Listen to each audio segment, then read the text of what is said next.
നടൻ ഷൈൻ ടോം ചാക്കോ നാളെ നേരിട്ട് ഹാജരാകണമെന്നാവശ്യപ്പെട്ട് പോലീസ് നോട്ടീസ് നൽകി. ലഹരി റെയ്ഡിനിടെ ഓടിയതിന്റെ കാരണം എറണാകുളം നോർത്ത് സ്റ്റേഷനിൽ രാവിലെ 10 മണിക്ക് നേരിട്ടെത്തി ബോധിപ്പിക്കണമെന്നാവശ്യപ്പെട്ടാണ് നോട്ടീസ്. സെൻട്രൽ ACPയുടെ നേതൃത്വത്തിൽ ചോദ്യം ചെയ്യാനാണ് പോലീസ് നീക്കം. അതേസമയം ഷൈൻ നാളെ ഹാജരാകില്ലെന്നാണ് വിവരം. കൊച്ചി നഗരത്തിലെ ഹോട്ടലിൽ 16 രാത്രി പോലീസിന്റെ ഡാൻസ് ഓഫ് ടീം പരിശോധനയ്ക്കെത്തിയപ്പോഴാണ് ചലച്ചിത്ര താരം ഷൈൻ ടോം ചാക്കോ 3-ാം നിലയിൽ നിന്നും ചാടി ഓടി രക്ഷപ്പെട്ടത്. ഒളിവിൽ കഴിയുന്ന ഷൈൻ ടോം ചാക്കോ നാളെ എറണാകുളം നോർത്ത് പോലീസ് സ്റ്റേഷനിൽ ഹാജരാകണമെന്നാവശ്യപ്പെട്ടാണ് പോലീസ് നോട്ടീസ് നൽകിയത്. നോട്ടീസിൽ സ്വീകരിക്കേണ്ട നടപടി സംബന്ധിച്ച് ഷൈൻ ടോം ചാക്കോ നിയമോപദേശം തേടിയിട്ടുണ്ട്.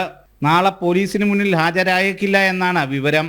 പോലീസിന് മുമ്പിൽ ഹാജരാകാൻ കൂടുതൽ സമയം തേടാനാകും ഷൈൻ ടോം ചാക്കോ ശ്രമിക്കുക. പോലീസിനെ കണ്ട് ഓടി രക്ഷപ്പെട്ടത് എന്തിനെന്ന് വിശദീകരിക്കണമെന്നും നോട്ടീസിൽ ആവശ്യപ്പെടുന്നുണ്ട്. റെയ്ഡ് നടന്ന ഹോട്ടലിൽ നിന്ന് മറ്റൊരു ഹോട്ടലിലെത്തി മുറിയെടുത്ത ഷൈൻ അവിടെ നിന്നും തൃശൂർ വഴി കേരളത്തിന് പുറത്തേക്ക് കടന്നതായാണ് പോലീസ് കണ്ടെത്തൽ. ഫോണിൽ വിളിച്ചിട്ടും ഷൈൻ ടോം പ്രതികരിച്ചിട്ടില്ല. ഷൈൻ ഇപ്പോഴും കേരളത്തിന് വെളിയിലാണെന്നാണ് പോലീസ് കണ്ടെത്തൽ. ഈസ്റ്റർ ആഘോഷം കഴിഞ്ഞ് പോലീസിന് മുന്നിൽ ഹാജരാകാനാണ് ഷൈൻ ടോം ചാക്കോയുടെ നീക്കമെന്നാണ് സൂചന.